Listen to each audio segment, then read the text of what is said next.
This meeting to order. Start off with the Pledge of Allegiance. Pledge allegiance to the flag of the United States of America and to the republic for which it stands, one nation, under God, indivisible, with liberty and justice for all.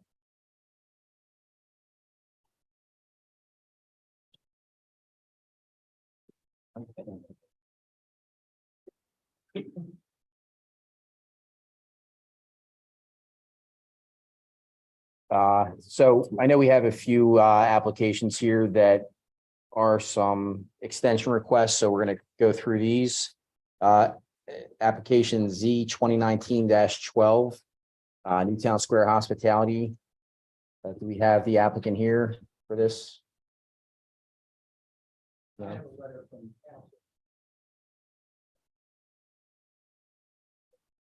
Okay.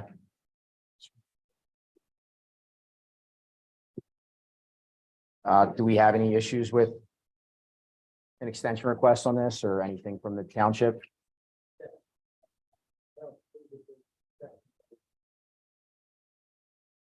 Yeah, the letter directed to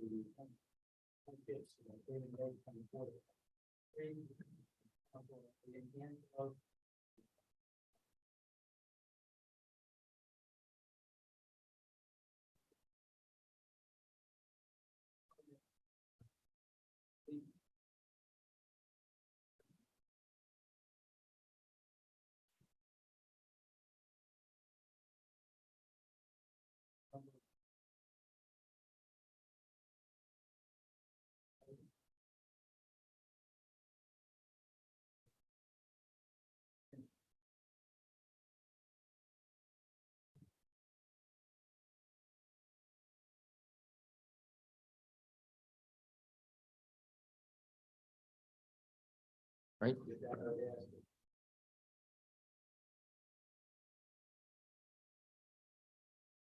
Right. Do we want to make a motion then on this application extension? Can I just ask one question? I'm sorry. So Dan mentioned June 2024. Is it a calendar year? So June 15th or 14th?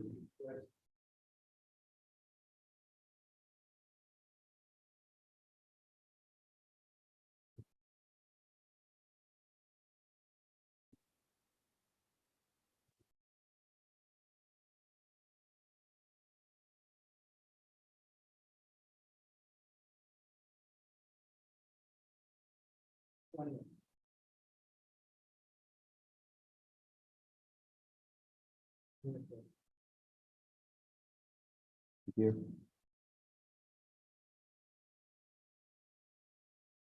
I'll make a motion to grant the extension for the permit for the variance. You know, they're seeking for the, I believe, parking spaces through June 20th, 2024. Second. All right. All those in favor? Aye. Aye. All right, motion carries.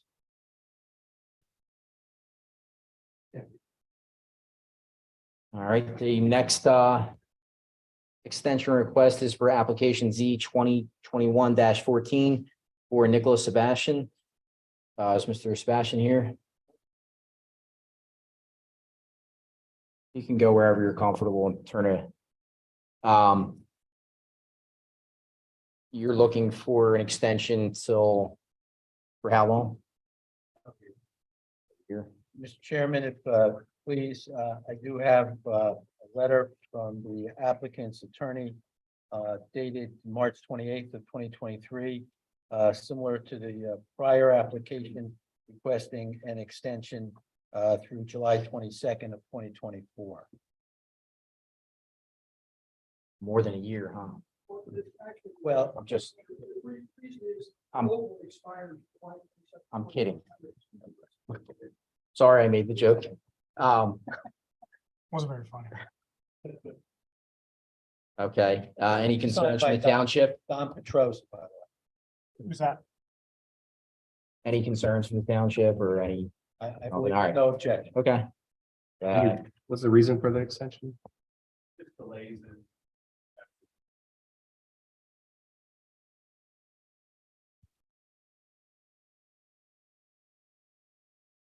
There's a I'll make a motion to approve the extension for application Z 2021-14 to July 22nd, 2024.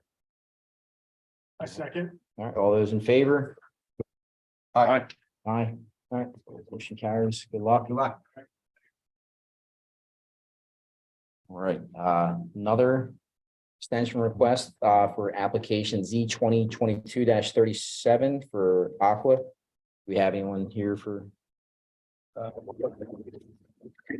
Right, and just we want to state your names for the record. Make sure that microphone's on if it's green. So we know who we have here on behalf of this application. Brennan Kelly, engineer for Aqua. And Brennan Kelly. And Ryan Furlong, attorney from Riley Riper. And how much of an extension are you guys looking for here? In my letter, I had requested a 6-month extension of the approval to January 19th, 2024. But speaking with my client, in the time that since we submitted this letter, there've been a few other issues related to the bidding process. And so we would request actually a year extension to July 19, 2024. If that would be all right with the board.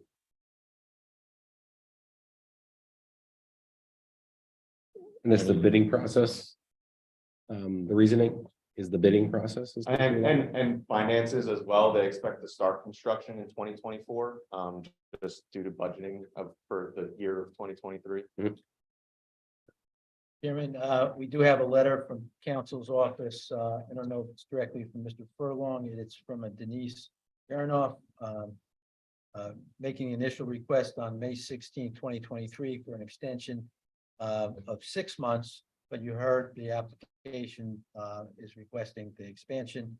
I don't believe there's an objection township with respect to the additional time frame. You'll just recall that one of the conditions for approval was privacy vegetation, right? So that's still in place. Nothing's changed. Absolutely. Yes. Changes, All okay. all of the permission granted remains as was initially ordered. This is just an extension of time. It has nothing to do with the content of your order. All right, Make a motion to grant the extension for Z 2022-37 for a period of 1 year, extending until July 19th, 2024. there's second. Second. All those in favor? Aye. Aye. All right, Thank you. carries. I am just going to jump out of order here for a second. Our next application, which I believe is also an extension request. Or no, I was, yeah. No, I know, we're changing, we're going back. So application Z 2023-10 for Stephen and Erica Alexidis, 142 Beechwood Road. The applicant seeking variance relief from front yard setback requirements in accordance with section 172-16A to allow front porch extension into the non-conforming front yard. The applicant also requests relief from any other section of the zoning ordinance that may be realized in the zoning hearing process. Subject premise is located in the R2 zoning district. And who do we have here is Mr. I'm Steve Alexios. Steve, okay, Alexios. Yeah. All right. And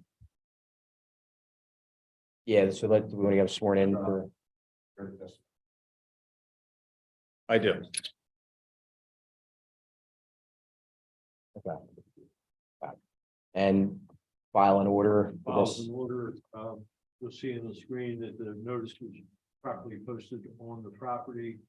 The notice was also submitted to Delco Times and was advertised in 2 publications. There's a proof of publishing, as well as the mailing list that was mailed to everyone within 200 feet of the property.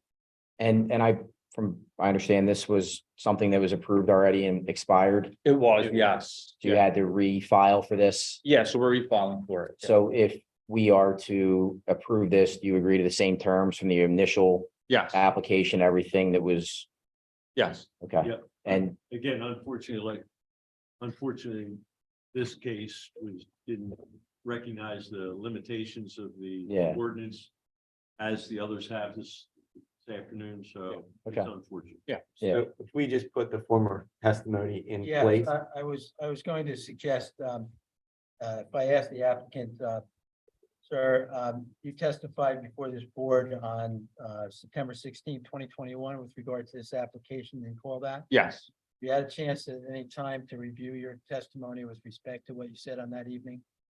I wasn't the one, my wife was here, Okay. the architect that day. You talked to your wife about what she testified to? With regard to your application, the same? Yeah, exactly the No same. Yeah. modification? No, nothing changed. No, Would you stand by her testimony that was given on September 16th? yes, And you understand that the board, after hearing her testimony, granted you both a special exception with regard to non-conforming building and uses, as well as a variance for encroachment as to setbacks. Is yes, that what you're requesting this evening? yes. You have anything you want to add to your application this evening? No, no, thanks. It was exactly the same. It's the same how it was. I would ask that the notes of testimony be offered as evidence in addition to what the gentleman has testified here. And Andy, same, no problems, nothing, everything's in order. Exactly. All right. You want to make a motion on that? Yeah, I'll make a motion to approve a Z 2023-10 with the former testimony. And everything the same as you testified Yeah. before. Yep, With regard exactly to the the same. conditions that were. Conditions, variances, everything from prior. Yeah. Special exceptions. Is there a second? Second. All those in favor? Aye. Aye. All right, motion Great. carries. Good luck. Thank you. Good luck. Thank you. All right. Thank you. So Thank you so much. Have a good night. you too. All right, back to application Z 2023-08. Venus David 433 Burmont Road, Drexel Hill, pertaining to the subject property at 335 Bishop Hollow Road. The applicant is seeking use variance to allow a portion of the existing building to be used for a childcare facility. The applicant also requests relief from any other section of the zoning ordinance that may be realized during the zoning hearing process. Subject premise is located in the SU-1 zoning district. Mr. and Miss I'm Venus. Venus, I'm counsel for Venus, okay, and this is her husband, Rahim, who was also the general contractor in the project. Good Okay. evening, Mr. Chairman, members of the board, gentlemen. slide another Um, chair over, make yourself I was just comfortable. gonna ask, do you Yeah, mind? if we no, all- not at all. Do you mind if we all sit? Can you hear me? We can. Is the microphone lit up green? Yeah. It is, but we shouldn't cover it. Yeah, there you go. So let's just have everybody state their name for the record. Yes, I'm counsel Sandra Liberatory, Liberatori, attorney ID 43138. Venus? I'm Venus David. I'm the owner of So Love Autistic Center, located at 433 Burmont Road in Drexel Hill. I'm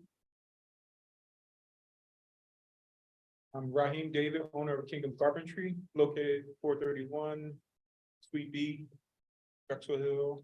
PA1. And we have one more witness on the end there. I'm Tim Smith. Why don't you slide that microphone over closer to you and turn it on too? There you go. I'm Tim Smith. I'm a project manager Okay. for Kingdom Carpentry. Do we want to get everyone sworn in? Yes, And before we get started, just a couple things. Andy, is the file in order? Files in order, as you can see on the display, the notice was posted on the property.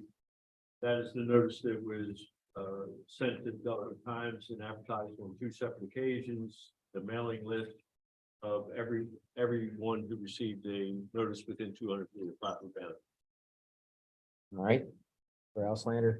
Chairman, I would ask, based on the representations of the zoning officer, that the application of the applicant and any accompanying documents and exhibits be marked as Township Exhibit number 1, that the list of residents within 200 feet of tonight's application who were notified of tonight's meeting be marked as Exhibit T2. Proofs of publication for 2 consecutive weeks in daily times of tonight's hearing, T3, and the picture of the actual posting of tonight's meeting be identified as T4 and made part of the record. And do we have anyone here who is a party protestant or wishes to make public comment on this application? No? All right, floor is yours. Take us through your Thank you, Mr. project. Chairman. here. Thank you. We have some exhibits. Would you like them first before we begin? Do speaking? whatever you want. Go ahead. Why don't we? They can look at it while we're discussing it. The labeled ones too. It's the same ones that were handed out in our packet. I believe you sent somebody already, or is that the new thing? Okay. You sent- Yeah, you we'll sent take the them. plans, right? Yeah. Is it the same, just some larger? Yeah. Okay. Thank you. May I proceed? Yeah. Okay. So I represent, as I said, Venus David. Venus, would you please tell the board your full title and what your responsibilities are at So Love Autistic Center? So I'm Venus David. I'm the founder and current clinical director of Autistic Center. And we provide educational and therapeutic supports for early intervention autistic learners. We've been in business for 7 years. I have 25 years experience in the field, and I'm a licensed behavior analyst. Could you tell the board what your educational background is before you got into all this? Oh, I have a master's in special education and a minor in behavior modification, which allows me to be a licensed behavior analyst. So where is your current location? We're located, like I said before, 433 Burmont Road. We've been there for 6 years. Prior to that, we were on Bond Avenue. We kind of outgrew our first location, and now we've outgrown this second location. And so that's why we're looking to move here. And could you tell the board how many people you have employed at this time? We currently have 15 employees. And should you move to the site that we're discussing here tonight, how many employees would you anticipate having? We would double that and probably add, I think, a total of probably like 40 employees, with some in center and some in the community. Could you explain, because you had to explain to me, Oh, yeah. could you explain what you mean by some in the community and some in the center? So what our objective is as an organization, we work with children who are diagnosed with autism. We work in 1-to-1 and in small groups, like a 1-to-2 ratio or a 1-to-3 ratio. So after they get to a certain sort of, level and are able to generalize some of their skills, we then go with them into childcare centers. Many of these children are not able to be in childcare centers independently. And so we want to make sure that they're able to assimilate appropriately. So the therapist will go with them to the childcare center, build their skills up. Our intention is that we minimize children being in full-time autistic support, because the long-term effects of that minimizes their broader capabilities in society. So if we can sort of take these smaller steps to get children to generalize their skills, we do that. And that's why we send someone, work with them one-on-one in the childcare center, and those are our community therapists, essentially. And when you move, if and when you move to this new location, what do you anticipate as far as numbers at the new location, being in the center and out in the community? Well, we've always prided ourselves on not puppy milling kids. So it's essential that children on the spectrum have an opportunity to learn where they're not overstimulated, they're not crowded, and they have an opportunity to explore and grow their skill sets. So even though the state allows for 40 square feet per child, which will essentially work out to maybe like 100 kids, we plan on we do block scheduling. So some kids come in the morning, we take a break, and some kids come in the afternoon. So we would intend to have like 30 on our individual side, and then a potential 35 to 40 on our group side. And that would, that would be the amount of kids who would be in the building at one time. And I'm not sure I heard you before. I might be repeating. How old are the children? 2 to 6. What are your hours of operation? Currently 7:30 to 5:30. We intend to keep those hours. When the children are on site and whether they're in the all together or block, however you're having them scheduled, will they be indoors all the time or will they also be outdoors? There's a combination. Typically, they go outside right now for about 30 minutes a day. They're only there a half a day. Most of our kids. So they go out for 30 minutes a day. The state, the DHS requirement says they go out an hour if they're full day. So if they do stay out, if they do attend for full day, they would have 2 30-minute blocks of going outside per day.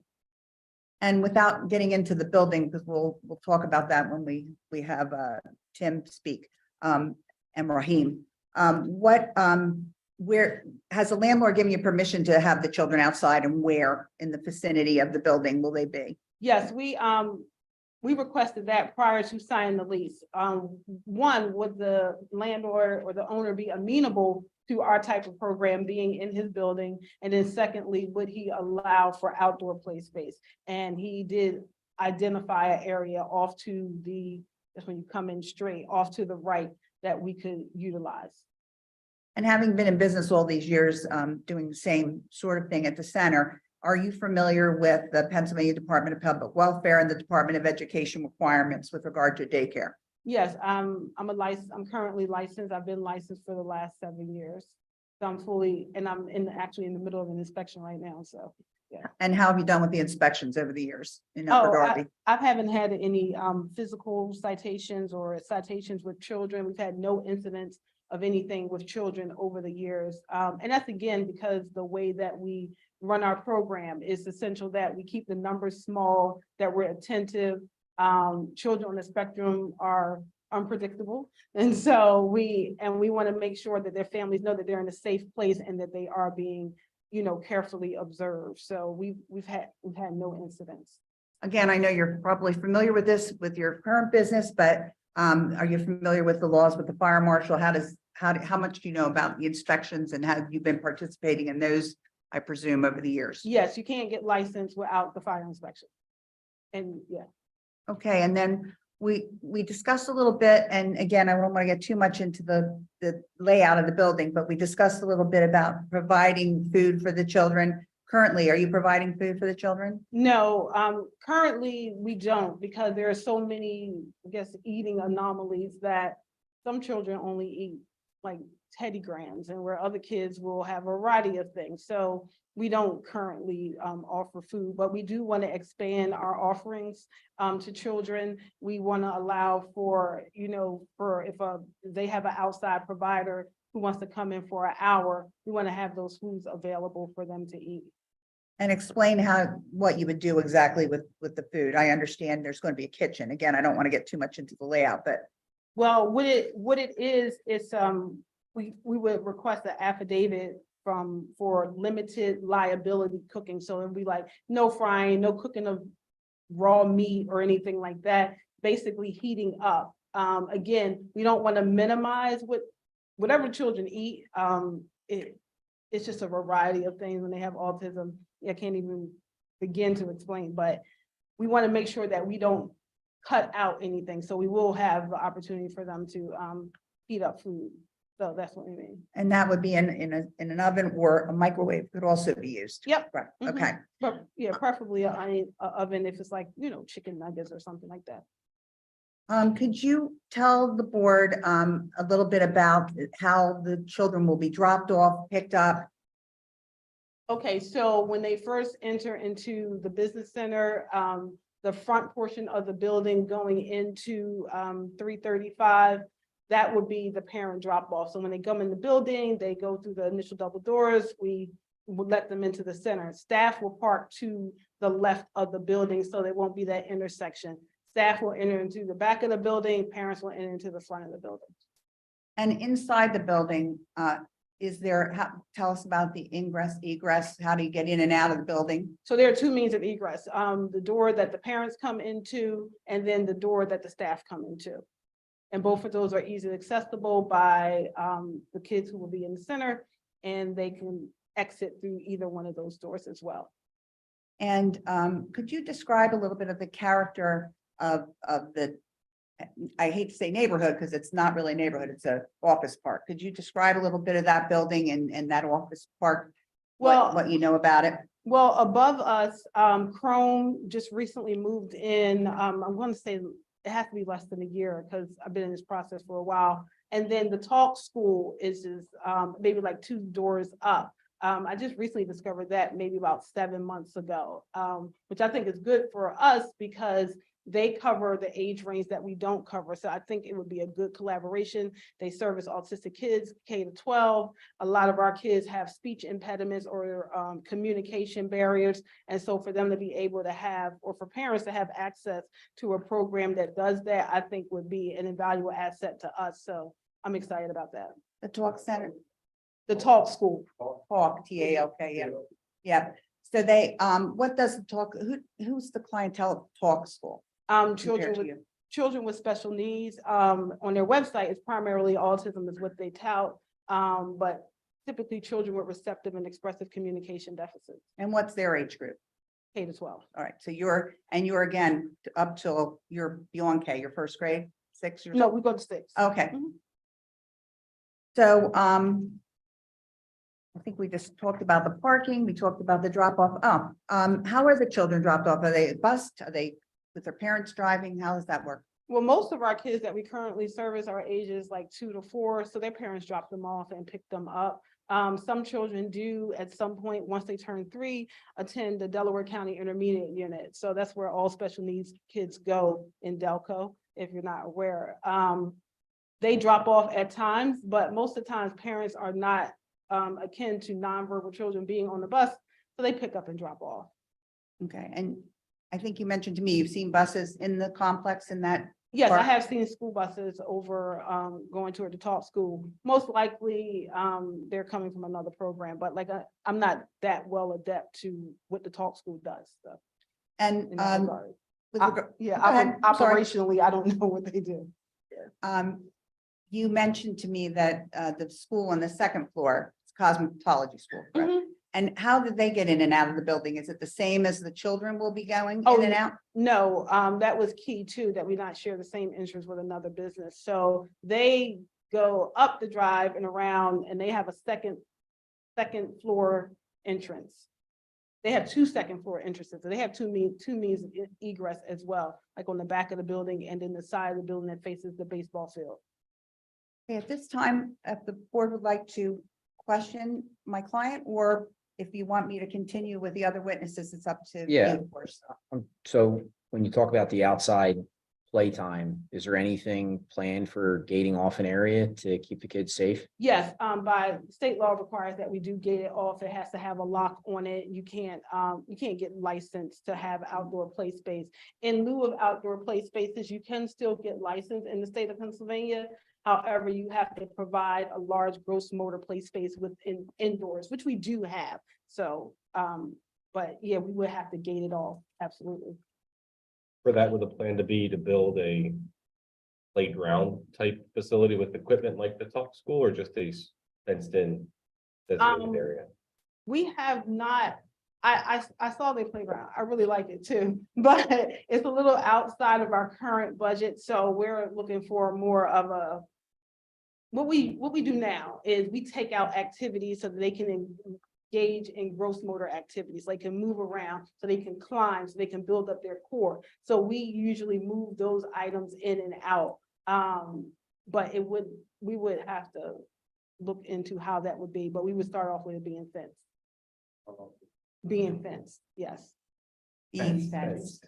Fenced, yeah. Yeah, I'm sure you said about how many children will be there on any given day? It could vary because we have kids in the community that never come to, our community kids don't come to the center. Yep. But on the individual side, it could be, it will be a maximum of 30, and then on the group side, it would be like 35 or 40, depending if they came every day. But we have those 2 sides separated. They come through a door, you can still access it, but we want to make sure that it's distinct so that kids don't, get overstimulated. Sure. I know our school district is kind of the crown jewel for autism support, and we're building a whole new building because of it. But what is this about? Is it the age range from 2 to 6 that falls under a daycare versus a school? I don't believe the request is for a daycare. Child care Right, facility. is the, Yeah, was the primary business model a daycare, or is it a facility that trains children to be more acclimated to a daycare environment? So the intention would be to move to another daycare facility in the mainstream. So our model has always been a licensed child care facility that caters specifically to autistic children. That was from the inception. Then when we moved to this, not even then, but when our current location, we realized over time that as you service children, they don't need the more restrictive support. Even with us having this child care facility, we can't service all children, and all children can't come to us. And so we have to go to them where they are and service them where they are. And so if a child is from, say, Ridley, and they come to Solove in Drexel Hill, okay, let's get that child up to speed where they need to be so that they can go back to daycare and be with typical developing kids and have peer models in Ridley.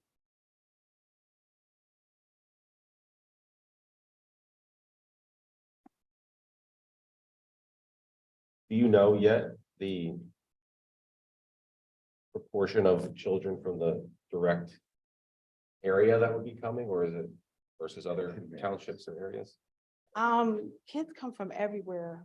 I've had families come from Delaware, like the waiting lists are 2 years long. CHOP has a 3-year waiting list just to get diagnosed. Literally, families come from everywhere to get their children's support, particularly in early intervention. Like the kids we have now, they come from 5 or 6 different townships. Your current facility? Yeah. Right. And Do you get them from DCIU? Do you get referrals from DCIU or? Because around 2 years old is when they can get evaluated, right? so what, because of our sort of, our status in the community, our reputation for providing high quality services, we're on a lot of lists. And I don't even know all the lists we're on. However, we do, I sit on the board of AJ Drexel's Autism Institute. So we've done AJ Drexel's Autism Institute. So I'm we have this board that focuses on like outreach. So I'm the chair of that board and we do a lot of research. And so my affiliation with Drexel has gotten our name out there. And also we get referrals from pediatricians and we're on the CHOP and Nemours referral list. So when the kid gets initially diagnosed and you flip the page, our names are back there. We get and we get a lot of referrals from speech therapists and OTs who've come to our facility over the years, and they love the way we've serviced their clients who are in early intervention, and they're still telling families about us. So yeah. And maybe this can save the gentleman some time, but when you go through the permitting process, are you treating this as, like with what scrutiny are you going to be treating fire exits and sprinkler systems? Is it the same as a school? Because it's an office building. well, since you brought up that original question, I was kind of rolling that through in my own mind. And obviously, I don't have any kind of building plans speak of at the moment. But I can tell you that the building codes will probably look at this as an institutional use group. Obviously, it's an existing building. We already have a B use group that's established above.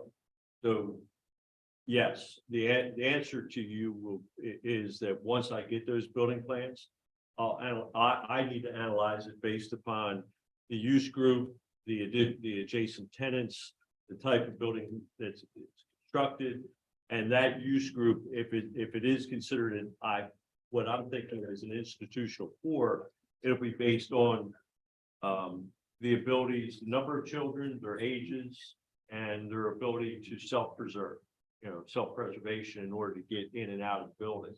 And that will determine a lot of the life safety requirements. Obviously, I believe this building's sprinklered, so Yeah. that's also a benefit. That's a start in the right direction. You can't get licensed by the state to even operate if you don't have those safety measures in place. So I know that Pennsylvania is a home rule state. So the township takes precedent typically over the state, But that's what I've always been told when going through licensing. So usually with what the township, I'm sorry, what the state requires will meet the minimum requirements of all townships in the state for servicing children in the child care facility. So that's sprinklers, that's proper exits, means of egress, safety, like they go through a full inspection before you can even open. Yeah. I don't think I would call it an institution per se. Is a child care center considered an institution? There's a component to institute childcare in the building code under the institutional use group category. Yeah. Oh, okay, I was reading it, but that's the first time I've I heard mean, that. there's a lot of things that it depends on. Okay. And primarily it's the age, the number of children. So you can there's some classifications where it could be considered a residential use, but in this case, I don't think that would fit. In other cases, it may fit an educational use. I'm not sure that will fit. The worst case scenario and the highest standard would be an institutional use. Oh. I would say education. I would say educational. May I ask one more question of Venus? You mentioned to me, and you might have said this before, but I missed it if you did. Why this location? And you mentioned to me you have a waiting list. Could you tell the board how many people on the waiting list and why you chose this particular location, which I really like, by the way? One, we outgrew, like we did the previous, we outgrew the current location that we're in. We want to provide more training. We want to have more space for kids to pair with, like if the DCIU wants to meet with one of their kids, they will have room to do that. We just want to have more room to service the children. We have 35 kids on a wait list right now. We don't have any space for them. And most wait lists are 1 to 2 years. And so families were willing to wait on our wait list because it was shorter. They know we're moving. It's just a lack of services availability out here. And so this location and it's serene too. And where we are is serene. So all of that matters when servicing these children, the outdoor environment and the indoor environment. So we needed the space to spread out and to offer more and to service more kids. Would the board like to hear from the project manager now about the building and what the project actually entails? I'm not sure. Is that relevant to our decision? Yeah. So the board's aware, this is a request for a variance on use. Yes. Right. Not- I mean, is it similar? Some of the specifics as to, Kenny will correct me, but some of the specifics as to the design, other than interest, the board, that would be in the building permitting process. That's right. And generally speaking, if you want to put something standing on the record, or to generally speak, but I don't know that the board really wants to hear a lot of detail unless they request that. Then you'll take it up with Andy, permitting phase. We actually don't have a lot of detail. Tim, would you just tell briefly what your project is right now in the building? As you told me earlier. It's a light commercial project. Light commercial project. Yeah. Just interior partition walls. The largest part of the project will be bathrooms. Heading to 4-stall bathrooms. To accommodate the kids. ADA compliance, all of those issues are permitting. Right. Thank you. Okay. Any additional questions from the board or anything even from the township? Andy, any No, I input, questions? don't have any Okay, large concerns about the use at all, as long as we can get over any of the issues regarding the permitting process. Yeah. I guess the only thing that I would be interested in would be the size of the play area and where it's located on the property. I don't think that that's a major concern. yeah. But it is something that will be a new improvement. Like, Any concerns over like drop off? Does that all happen at the same time? Like, is there a loop set up for the parent drop off or they park and bring the kids in or? Oh, yes, absolutely. That's why we have the staff on one side, so it's not like an intersection of staff trying to occupy the same parking spaces that parents are. And so what we currently have, we have a much smaller parking lot now, but we usually meet the families at the car, and then we bring the kid in and they just kind of keep on going. Okay. So this will be easier for the parents because for the first time since COVID, parents will be able to come in the building. Yeah, well, more just saying that in terms Yeah. of traffic, if 30 parents are dropping off with 30 cars and you're so close to Bishop Hollow, you know, are they pulling to the lot, coming Oh, no, around and so dropping they- off? So there's a whole loop set up. Yeah, it's a Okay. turnaround. So when you come in, you make that right off when you come into the campus, you make the right where the first turn. Yep. You can pull out, go around and come back down the top exit and leave out and never intersect with the parents coming in. Because you'll go into the second lane exiting while they're coming in the first lane Okay. entering. I have a quick question. Do the staff and the children arrive at the same time? So you mentioned 7:30 to 5:30. Oh, no, so children don't come until 8 o'clock. And then you said roughly 30 to 40, and that would be twice a day, is that Yeah. half-day sessions? Mhm. So some folks coming and going during the midday there. Yeah. Got it.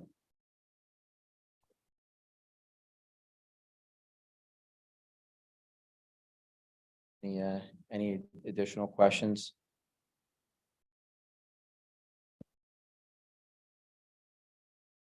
I'll make a motion to approve application Z 2023-8. Is there a second? Second. All those in favor? Aye. Aye. Aye. All right, motion carries. Good luck. Good luck with everything. Thank you very much.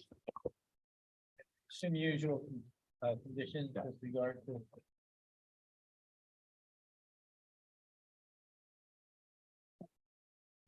Thank you. Good luck. Thank you. Nice to see you, Sandy. Nice to see you too, Sam. Never does. All right, next up is application Z 2023-09. Delaware County Veterans Memorial Association in Newtown Square, care of Donald Petroza, 109 Chesley Drive, Media, PA, pertaining to the subject property at 0 Squire Circle. Applicant is seeking variance relief from the C2 zoning setback requirements. The applicant also requests relief from any other section of the zoning ordinance that may be realized during the zoning hearing process. Subject premise is located in the C2 zoning district. How are you, Mr. Good Petroza? evening. Nice to see you.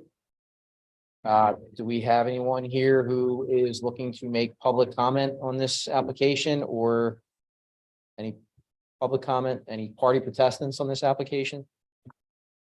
All right. File an order, Andy. File is in order, the property was posted, the notice was prepared and mailed to everyone within 200 feet of the property boundaries. It was also advertised in the local paper on 2 separate occasions. Chairman, based on the representation of the zoning officer, I ask that following documents be marked as part of the record this evening. The application made by the applicant this evening, along with any accompanying documents and exhibits that were attached to that, be marked as Township Exhibit number 1. List of residents within 200 feet of the subject property who received notice, be marked as Township Exhibit number 2. Proofs of publication for this evening's meeting. Daily Times on 2 consecutive weeks, marked as Township Exhibit number 3. And finally, the actual picture of the posting of the property for tonight's meeting, be marked as Exhibit 4. All right. And do we have, or do you have any witnesses who want to get sworn in now or anybody presenting any testimony? We want to get that. I'm going to try to do most of it myself, but why don't we swear everybody in just in case there's a question that somebody else has to answer, if that's okay with you. Donald Petroza, 109 Chesley Drive, Media, PA. I'm the attorney representing the applicant. I did a lot of the background research on the history of the prior approvals and so forth. We have Nicole Robinson, who may be testifying, and We also have Rick Stratton, who is the project engineer from Chester Valley Engineers. And Glenn Gauza, who is the project architect, probably will not be testifying, but he's here this evening as well. And then we have some gentlemen, I think, from the veterans group, who maybe could just identify themselves and indicate what their connection is with the veterans, and then we can move on if that satisfies the board. So, go ahead. Yeah. You guys don't. I do. Before you begin, I just have to state on record that I have a direct professional conflict, so I'm not able to participate in the decision-making process for this particular case. As a resident and veteran, I encourage the board to work with the applicant and see to it that veterans have a place to go inside. Thank you. We still maintain a quorum, so we can proceed accordingly. Okay. We're ready to move forward here. Yes, gentlemen, just want to introduce yourself very briefly, and then we'll move forward with the presentation. Okay, just stand. I'm a Newtown Square resident.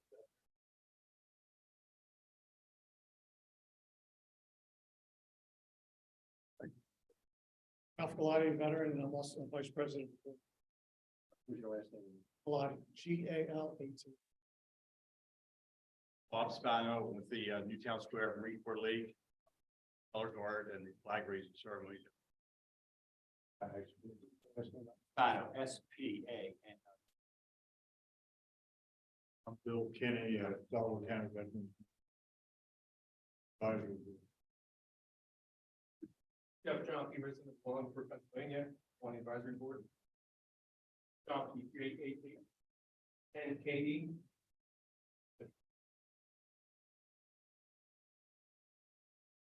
May we proceed?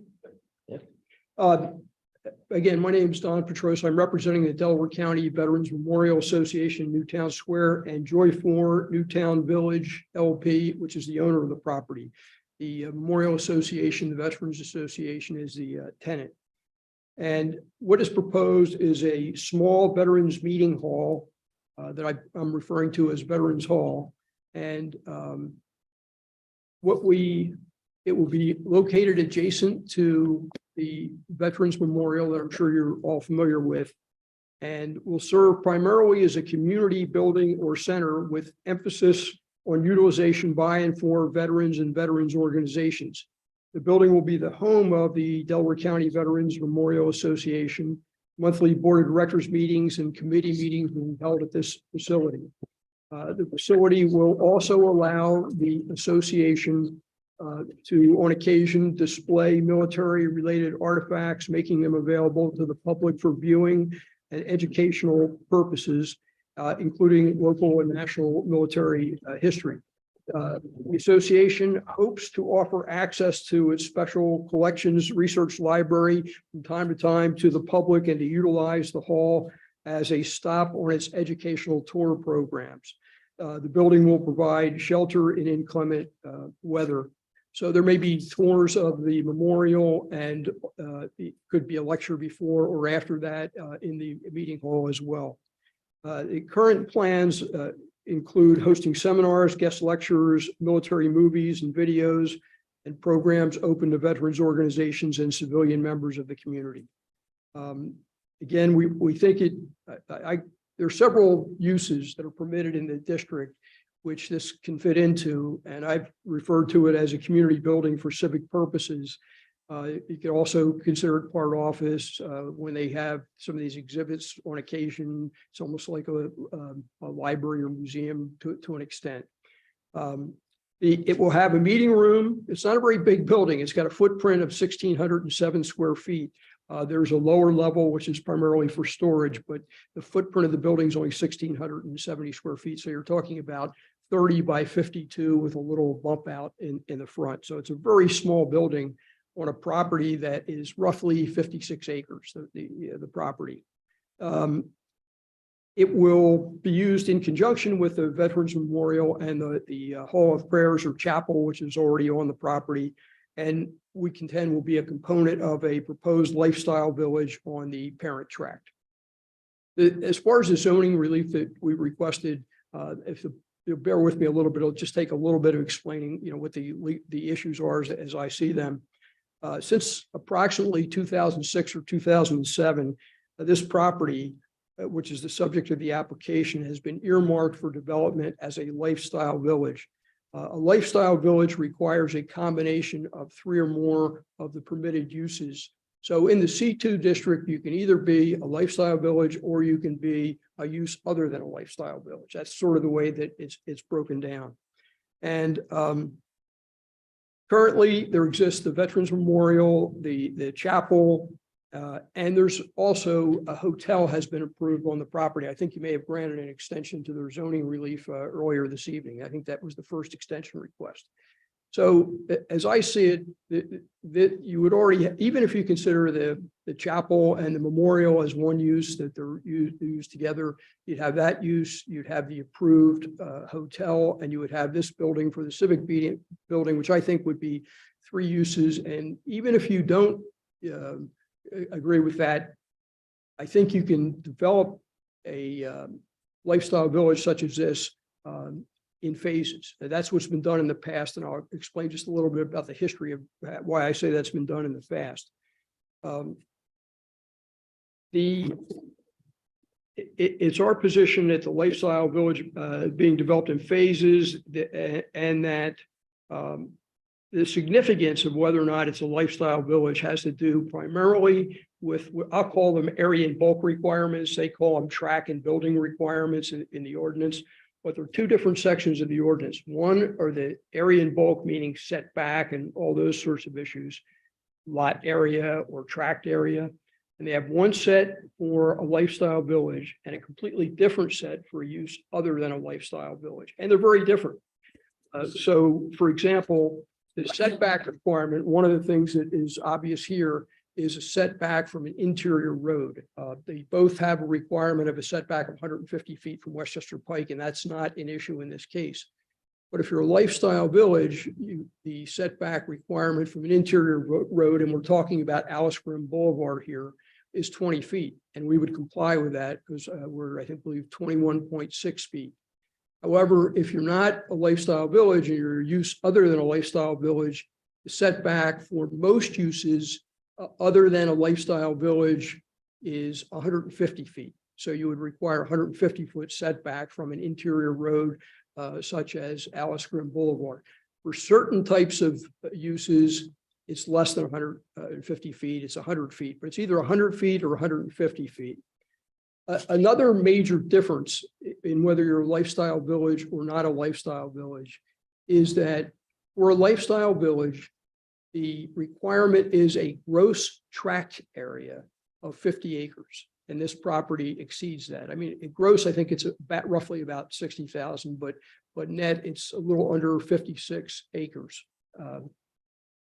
And however, if you're a use other than a lifestyle village, the ordinance says that you're required to have a minimum lot area of 30 acres.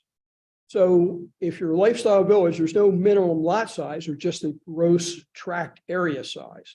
But if you're a use other than a lifestyle village, you're supposed to have a lot area of 30 acres.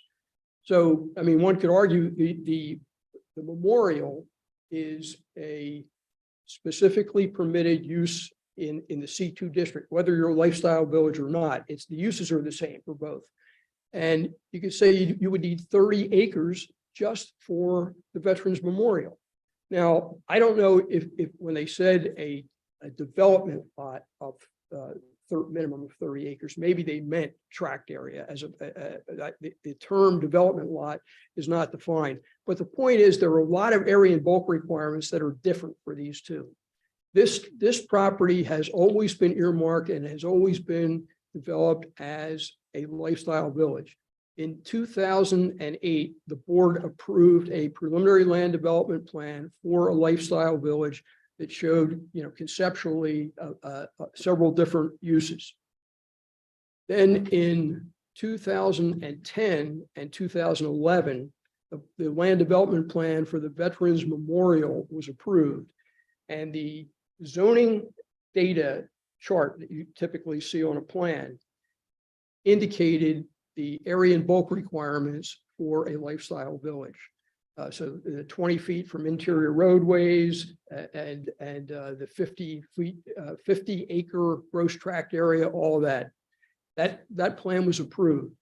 Then in 2019 and 2020, the hotel came in.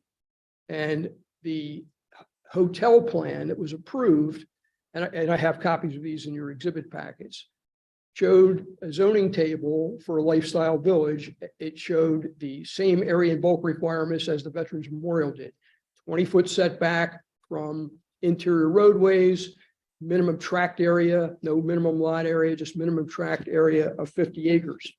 So we have the original plan approved in 2008 as a lifestyle village. We have the Veterans Memorial Plan approved in 2011.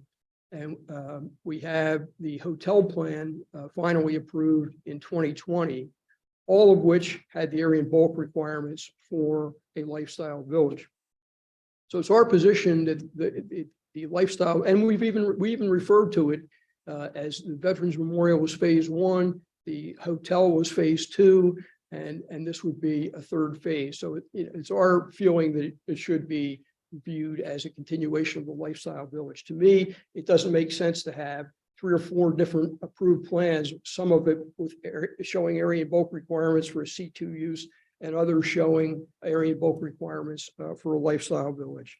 So in summary, we asked for a determination that this property does qualify as a lifestyle village and can be developed as a lifestyle village in phases.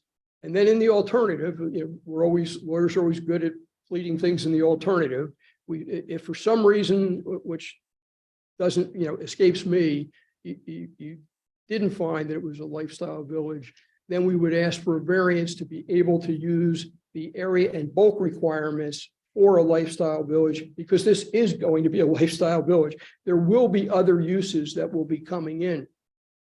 This is such a, if you saw a large plan of this property, and I do have some with me, it's just such a tiny little, 1,600 feet is not even a very big house on almost 60 acres of land.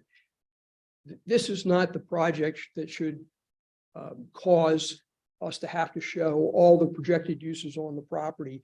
We would love to be able to do that. We'd love to be able to show all the uses, show a complete build out of the whole property. We don't have any other tenants. We don't have any other tenants now. So if we did a plan like that, it would just be make-believe. It would be guessing. I mean, until you know who the users are, you have no idea what their space requirements are, what the road requirements would be, what the grading would be, what the lighting would be. Any of those things is just make-believe. If we did a plan, just like they did the plan in 2008, it's already changed as a result of what's already happened. And the same thing would happen here. So, but we believe it's a lifestyle village that can be developed in phases. I'd like to hand up the exhibit packets. There's not a lot of exhibits, and I didn't bother, except in the chairman's copy of the exhibits, copying the deed and all the leases again. We did submit them with the application. But if I can hand these up, and I'll just go through them very quickly.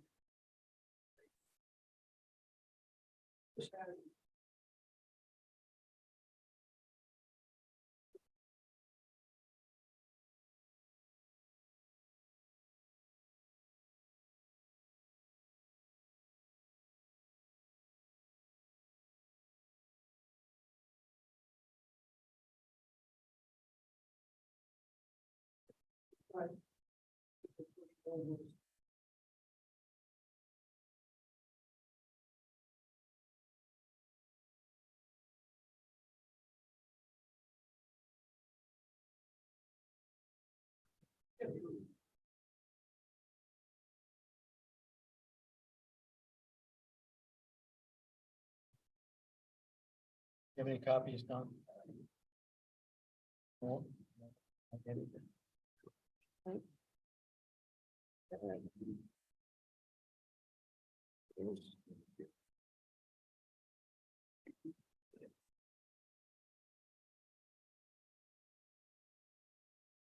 So with respect to the exhibits that are shown in the packet, we'll start with Exhibit A4, the variance plan, and that's the plan that's up on the board. That simply shows the, you can see that building right there,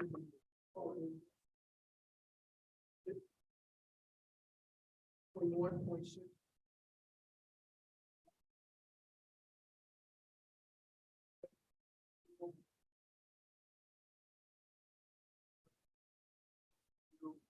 Property. Then we have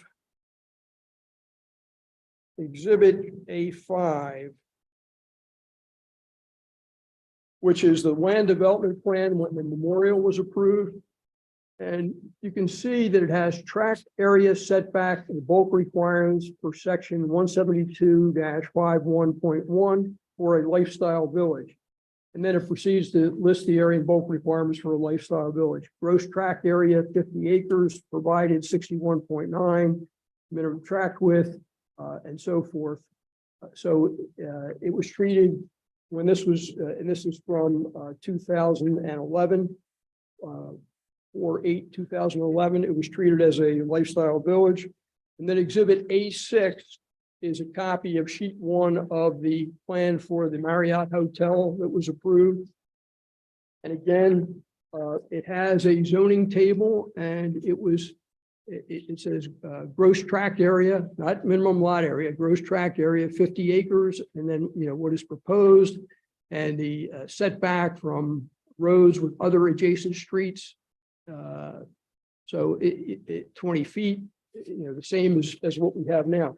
So it always has been treated as a lifestyle village. I understand that, Andy, I think, and the township would prefer to see the whole development. We would prefer to be able to show you the whole development and know exactly what is happening with the property. I think when property was originally approved for a lifestyle village, the expectation was that it was going to be developed, pretty quickly, almost as a complete unified development. And certain things happen in the market. Other developments occurred, and it just did not happen then. And we have been trying to get tenants. Hopefully, the hotel project, they're still asking for extensions. Hopefully that will go and things will start to go. But you can't just come in when you don't have any tenants and give detailed engineered plans showing exactly what you're going to do when you don't know what you're going to do. So that's essentially it. For this project, we're just seeking for the relief to be able to build that very small building on the property. When we do get some commercial tenants and we can come forward, my plan would be to sit down with Andy, Eric Johnson, Rich Sikora, Steve Neese, and try to figure out what we can do. I've had some discussions with the solicitor, and I wanted to talk to Andy about it, about maybe developing an area in phases. So right now we're developing this area where the veterans property is, and this isn't really your issue, but there is some language in the ordinance that talks about unified development and a planned development and some architectural themes and things like that. Just for your information, this building the stone in this building will be similar in color to the marble in the Veterans Memorial. So we are coordinating it, and we do want to make it pedestrian friendly and have pathways, at least as through these areas that have been developed so far. And, to the extent that there's anything further required in that, we'll work with the township and the planning commission. I think that's basically, what I wanted to present. I can call Nicole to confirm that the uses are as I described that are proposed. I can call Rick to confirm the setback. There just really is no reason for a setback of 150 feet from Alice Grimm Boulevard. You don't want to start subdividing this into individual lots. Then you have setback requirements between property lines of 75 feet. And this has never been intended for that. I mean, this property was one of the properties, if not the property, that the township had in mind when they adopted the provisions that allow the development of a lifestyle village.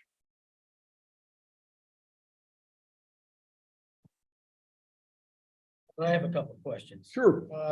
These are the exhibits that you provided here. Mhm. I note that none of these are in recordable form, nor have they been signed off by anyone from the township with regard to this. Is that accurate? These are not copies of recorded plans. They are, I think that they are in recordable forms. They have the signature blocks. They're not Have they signed. been- They've not been signed no. or recorded. What I was going to say is, Yes. I can give you, that's correct. I can give you a copy of the resolution of approval that the township issued for the hotel. I don't have at the time that the memorial was approved, I'm not 100% sure if the township was actually doing resolutions at that time when Bruce Irvine was here. Sometimes you didn't actually get a resolution until he did a development agreement and he attached like something like the minutes or something, to that. Now there are, resolutions, but I do have a copy of the resolution from Rich Sikora, and it does tie in specifically to this. Is it in this packet? No, I mean, I could get it. I don't have a signed copy of the resolution, but I got the resolution from. Is there anything in these maps and or plans? I haven't seen anything that really describes the lifestyle village or that it references a lifestyle village plan. No, Andy had a comment about what the zoning data chart should show. And he said, if it's a lifestyle village, you show that and you show the area bulk requirements, which is what these do. If it's another use, you show the C2 area and bulk requirements. These two plans, at least this one and this one, don't refer specifically to a lifestyle village, but they have the area and bulk requirements for a lifestyle village. Those are not the area and bulk requirements for a use other than a lifestyle village. They're the area and bulk requirements for a lifestyle village. Would you like a copy of the ordinance? You can see. I have aware of the ordinance. With respect, and I think you testified that you don't have a comprehensive plan for the entire site. Well, there was one approved in 2008. I didn't think it was particularly relevant because one of the provisions in the resolution of approval of the hotel says that the hotel plan supersedes the old 2008 plan. And on the hotel plan that you have in front of you, it shows a theoretical development of the rest of the property. It shows buildings, but they're in a very light color, and they were not approved as part of that development. They were just there to show how the property could be developed. The rest of the Fair property. to say that you have a ways to go with regard to the land development, which is an issue for the supervisors, not necessarily for interpretation by this board of. Well, we do, it's fair to say that we do need land development approval. We will be going to the planning commission a week from tonight for the second or third time, I'm not sure. We're going back to the planning commission. And so we do need to get the land development approval. Now, hopefully we don't have too far to go, because the point that I'm making is that for this project, for this 1,600 square foot building, we shouldn't have to show grading, stormwater management, complete development of the entire site in order to do this building, which can be viewed, Sam, I think, as a sort of, it's not really an accessory use, probably isn't the correct term, but a related use to the already approved Veterans Memorial. The two structures that are there now, in relationship to Alice Grimm nearest road, what is the setback for the two existing buildings? Is it fairly consistent with the 20-foot setback? I believe the memorial is 24 feet and some change. It's indicated on one of the plans I have. So your request, even if they were to move to the C2 district, which allows this as permitted use, obviously. Yeah. And they granted the variance with regard to the setback, it would be consistent with the setbacks that you have on the two other buildings. Yeah, Correct. frankly, the setback for the chapel probably equals the 150 feet that, would be required because it's further Other to the side. east, yeah. But it's and it probably meets the setback one from Westchester Pike as well, yeah. Well, I don't think the issue on this application is Westchester. Pike No, we're setback. 183 It's feet or so. merely the setback off of Alice Spring. That's absolutely right. And that's really the only thing you really need. If this board was to not do the interpretation, but went with your variance request. I don't think so, Sam, because it requires a minimum lot size of 30 acres. We've already got a use on the property. The property is nets less than 60 acres. So if that interpretation of the ordinance were in effect, probably all you could get on these 60 acres is the Veterans Memorial, and that would be it. So we need a variance from all of the area and bulk requirements if you're going to go the variance route to enable us to develop this property as a lifestyle village, whether or not you think we qualify at, with this respect to this particular application, we are going to be a lifestyle village. I mean, there's no doubt that's how we're developing the property. Well, I guess that would be subject to the approval of the supervisor in the end game of what your intentions are. But right now, before this board and you yourself suggested it, you don't really know what that end game is going to be yet. I know it's going to be a lifestyle village. I can't tell you what the individual components of that lifestyle village will be. They will all be conforming uses that are permitted in the district, but I can't tell you that this area here is going to be retail. This is going to be a cultural center over here, because I just don't know without having tenants. And I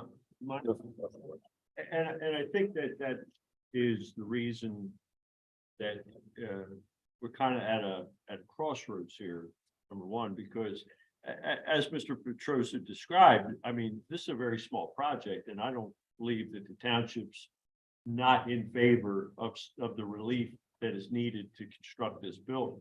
I'll say that. Mr. Squa is not here today representing the township board. So, I think that they're allowing you gentlemen to make that decision on their behalf, or on the behalf of the zoning code.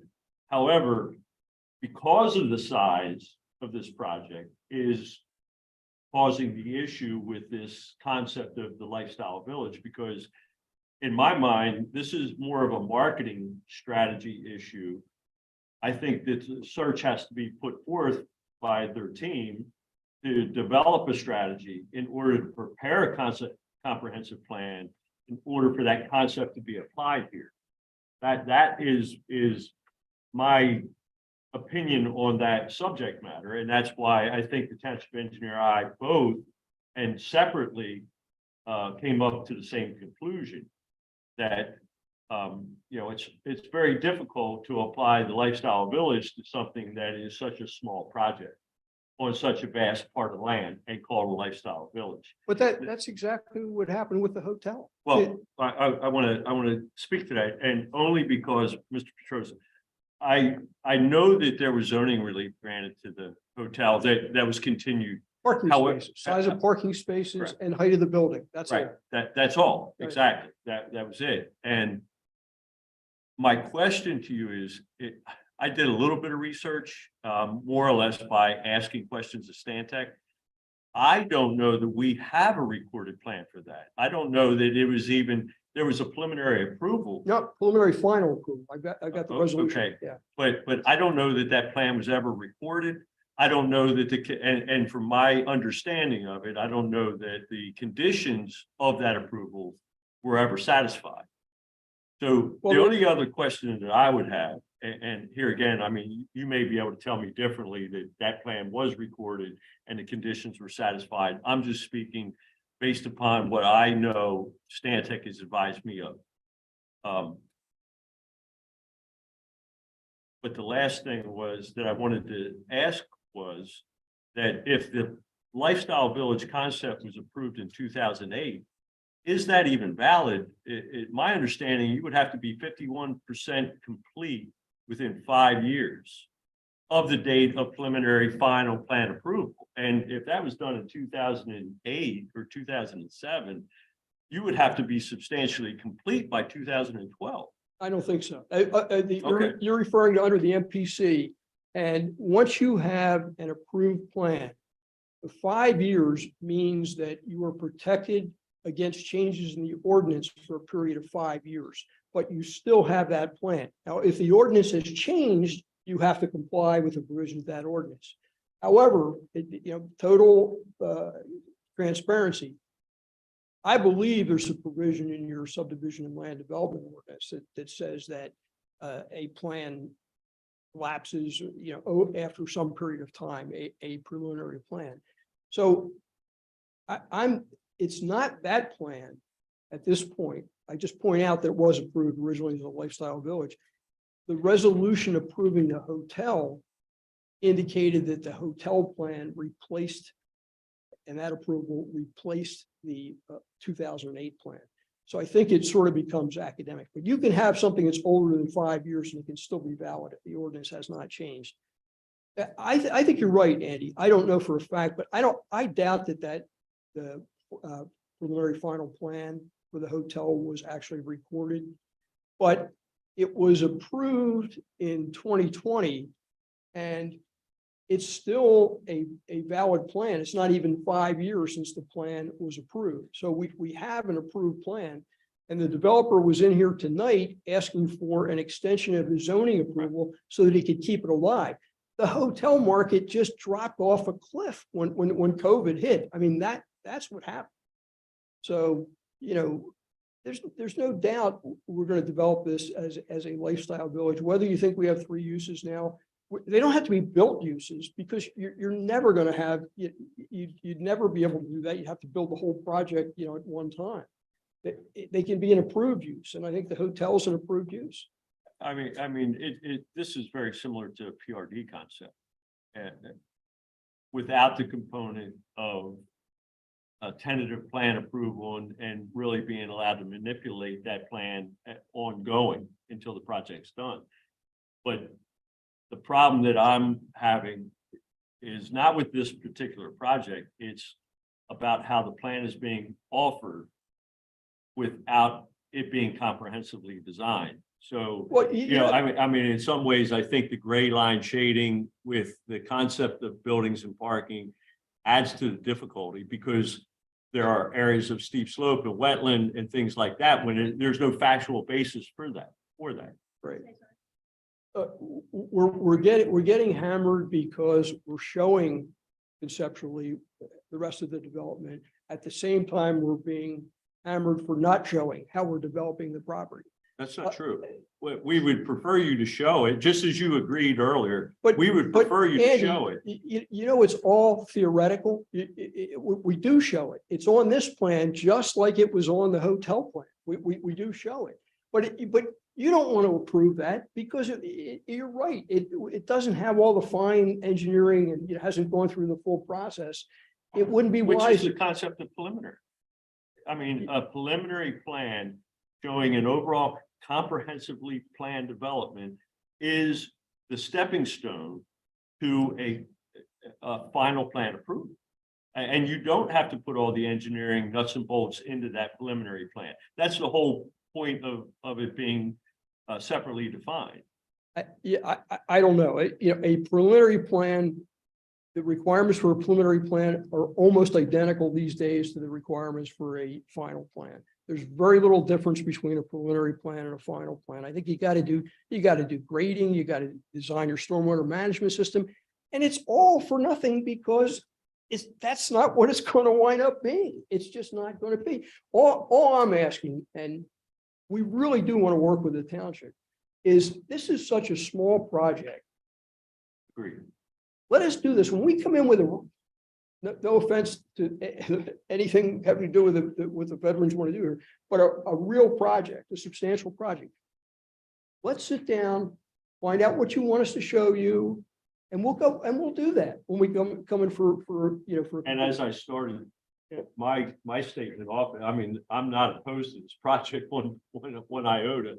I think that you should grant the variance. I mean, that would be my opinion. No, I, Can I ask? But, Yeah, but can I ask a couple it, questions? but here again, the concept of this being a lifestyle village for this very small project is the stumbling block that I'm having, and I believe the township engineer also had his review. when I feel like even looking at the request and as we read the application, it seems very straightforward for what we're asked to do here, right? That we're approving a variance for a setback, and listening to everyone talk here, it seems to go very far beyond that in this conversation. So for everybody that is here, I have no issues with what is requested to be built there. I think it's great for the veterans. It's a great idea, but watching what's being said here, that just seems to be beyond what we are being asked to do here in terms of a variance for a 20-foot setback. The only problem is that's not the relief I asked for in the application. I asked for that in the alternative, and I asked for any and all relief required to build this and all the area and bulk requirements. And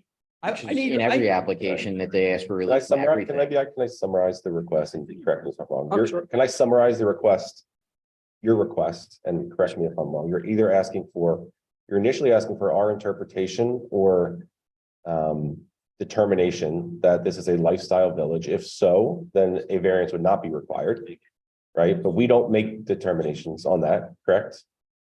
We don't make determinations on lifestyle villages or land development or any of that, Well, right? So that's your primary ask. You can make a determination of whether or not it's a lifestyle village, but Right, we can say that, but as a zoning board, as a body here, I don't believe we can. So your second ask, I'm sorry. Go ahead. I was just gonna ask, Don, what is your opinion? Okay, if this board were to render an opinion or to issue a interpretation that it is a lifestyle village. Okay, this is a zoning, board. It's not supervisors, it's not land development. It is a little bit beyond the purview.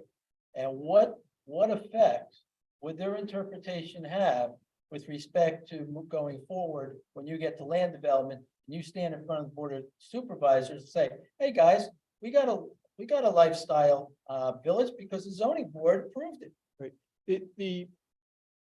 What I was asking for, and then I want to follow through Thank with your you. second part of Yeah. that as well, but I'm sorry, I didn't. it's okay. We'll get to it. What I was asking for was a determination that this qualifies as a lifestyle village because we do have at least 3 uses. When I talked to Rich Sikora to find out what Andy, what the issue was, he told me it was because we didn't yet have 3 uses, that we only had at that point, they were looking at it as 1 use. But I think it actually is 3 or 4 uses. But beyond that, let's, if we can jump to Joe's second point here.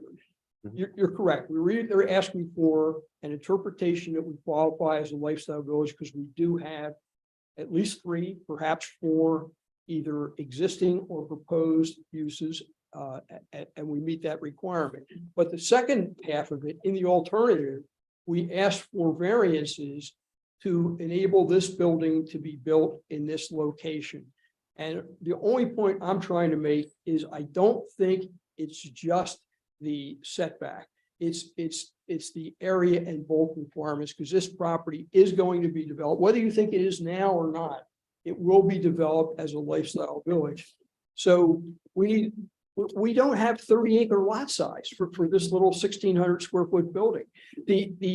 All the other requirements are different. All you got to do is look at those 2 sections, the area and bulk for a lifestyle village and otherwise. Now, we've already got 2 uses approved on this plan that use the area and bulk requirements of a lifestyle village. Now we're going to jump to the area and bulk requirements for C2 use. What do? Go back and change those ones that have already been approved? I mean, it just doesn't make any sense. That's all.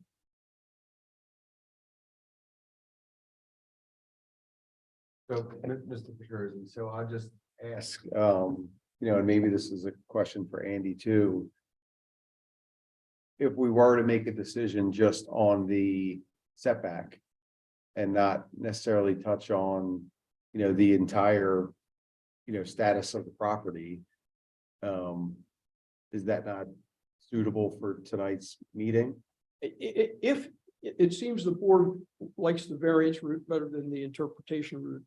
And we could live with that, but all I'm asking for is please make it a variance from the area and bulk requirements for a use other than a lifestyle village. So allow us to build this according to the area and bulk requirements for a lifestyle village, even if you don't believe it's yet a lifestyle village, that they're going to want to see more development of the rest of the property. It will be a lifestyle village.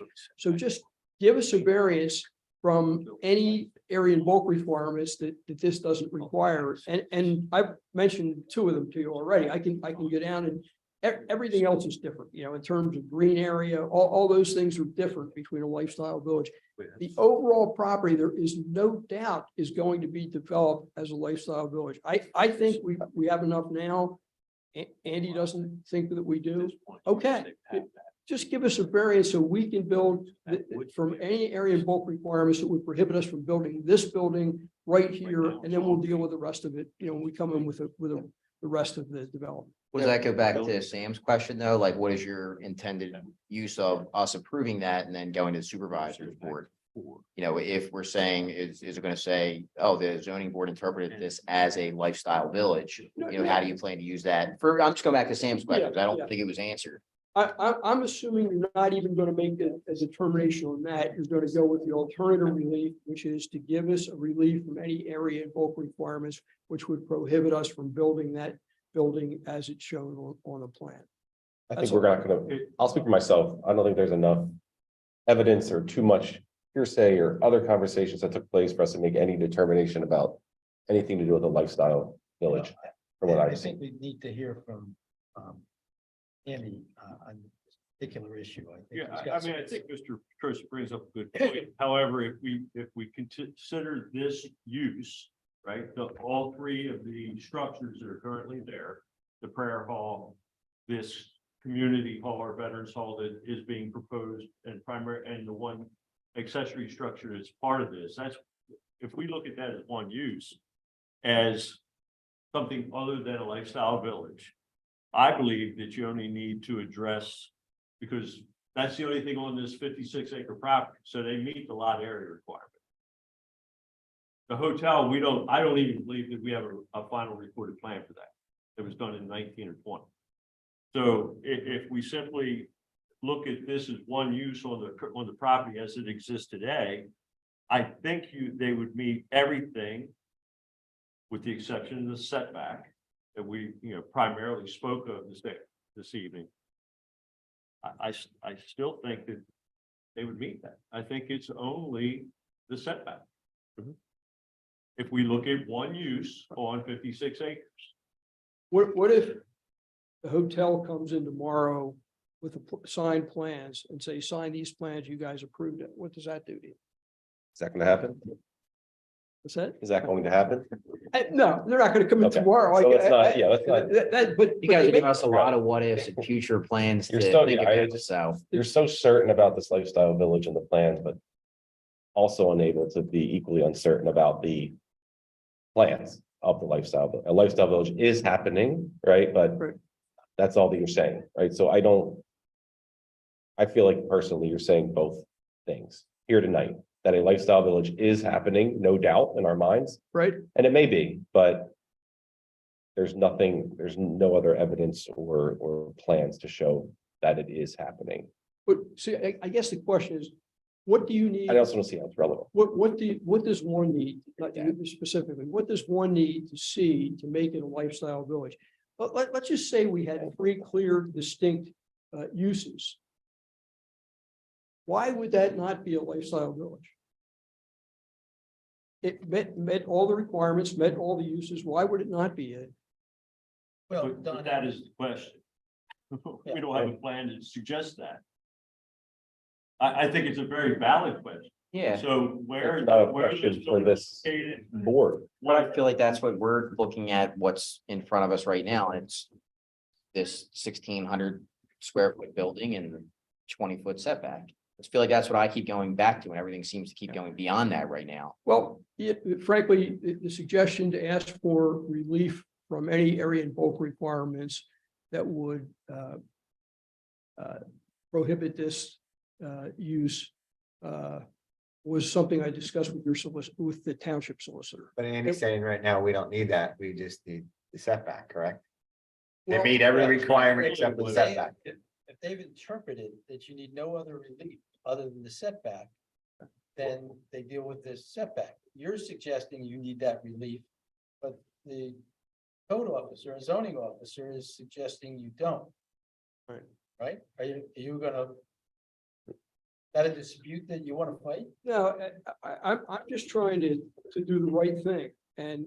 Well, we are too. Yeah, my concern is, well, that's fine, that takes care of what we want to do, with this project for tonight. But my concern is, somebody else has an approved hotel, and they may come in, not tomorrow, 6 months, and say, we want to record the plans now, and I don't know what that. But the case we're dealing with tonight is this, that the hotels, that's not even, Okay, we want the veterans issue here settled so they can do what they need to do. This lifestyle, this other stuff, that's for another day, that's for another stuff, and we're not gonna be a little pawn in this. Oh, they said this, they said that. We want to deal with this building, this setback, so. and deal with, and get this moving instead of hotel, this, that. We have no plans for that. This is nothing on this, on what we have in front of us. It was on your agenda tonight. But that was a continuance of a zoning, like parking lot, like we need to deal with this and not get caught up with the lifestyle. Right. Don, I think an argument could be made, well, that you've got the Veterans Hall, you've got the Hall of Prayer, you're established, and you're putting a community building with your museum, Veterans Museum, and the like. Those are me, 3 uses. For the same. Right. And then you've got the hotel, that's your argument, then you're lacking the third. Okay, that works. I mean, that works. I just want to be able to, because I know we're someday we're going to get another use, and we're going to come in and we're going to try to develop it as a lifestyle village, because we can't, the other way just makes no sense with 30-acre lots. I mean, that. I don't think we're arguing. I hope with you your do. ultimate That's goal. great. I'm not sure. Yeah. that The jurisdiction of that kind of interpretation or assessment is on this zoning board. Well, that's a different issue. I was asked if Andy, as the zoning officer, is saying you don't need any other relief other than the setback, then that's okay that will get this building approved. May cause other issues, but it gets this building approved. And you're okay with that then? Well, I know Nicole wanted to say something. yeah, please. I just say one peaceful thing is that we came in here so long ago about this building. And we were told by land development to come in front of zoning, go back. Now we have to go back now again to land development. We have like 2 or 3 other meetings. It's going on for so long. And I think that you all don't know the depth of what we've been trying to do. And I'm sitting here frustrated because we're the benefactor of the building. My dad wants to see it personally while he's alive. And it provides restrooms for these people. And I just am upset that we're talking about, questioning about a lifestyle village, which he's saying we're gonna build, and he's absolutely right. If we could have a tenant, I'm a leasing agent, I'm out there looking, the market's not great, all the developments at another end. One day our time will come, we have no sewer, this is a much bigger issue. But we've been bounced around and popped around for this one building. And I understand you're in a difficult position because there's a lot of different factors, but I know what Don's trying to do. He's not trying to hurt us for future development because we've been here one too many times. So all I ask is if you, Andy, I'm glad that you clearly said one statement, but I hope it's clearly recorded that whatever you decide on tonight, if it's just a setback issue, that it doesn't affect the future development for my family, for the community, because all we've ever wanted to do is be part of this community. So that's my piece, and I hope it's recorded, and thank you for listening. So, and if we're gonna make any sort of approval, and happy to get that on the record and even into our approval and how we have to word that, let's have an executive session. You want to take a? Yeah, executive absolutely. session And talk about Yeah. what we want to do. Yeah, I think that's good.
Right.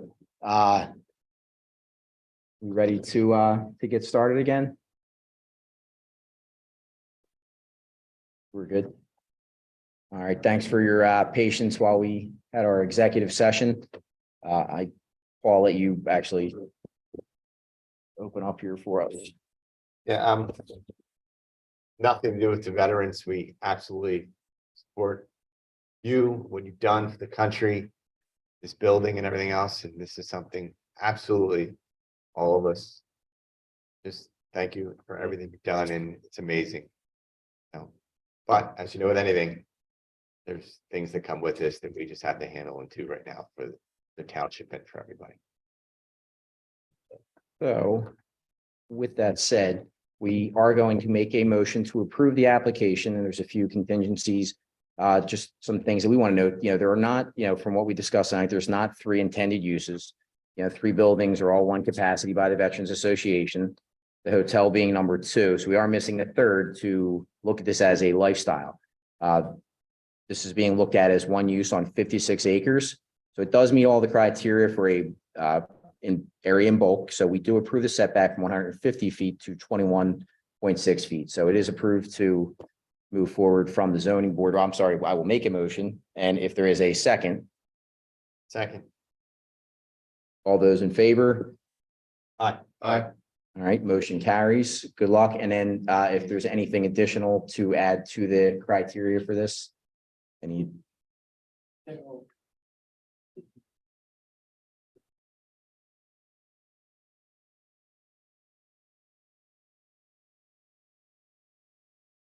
right.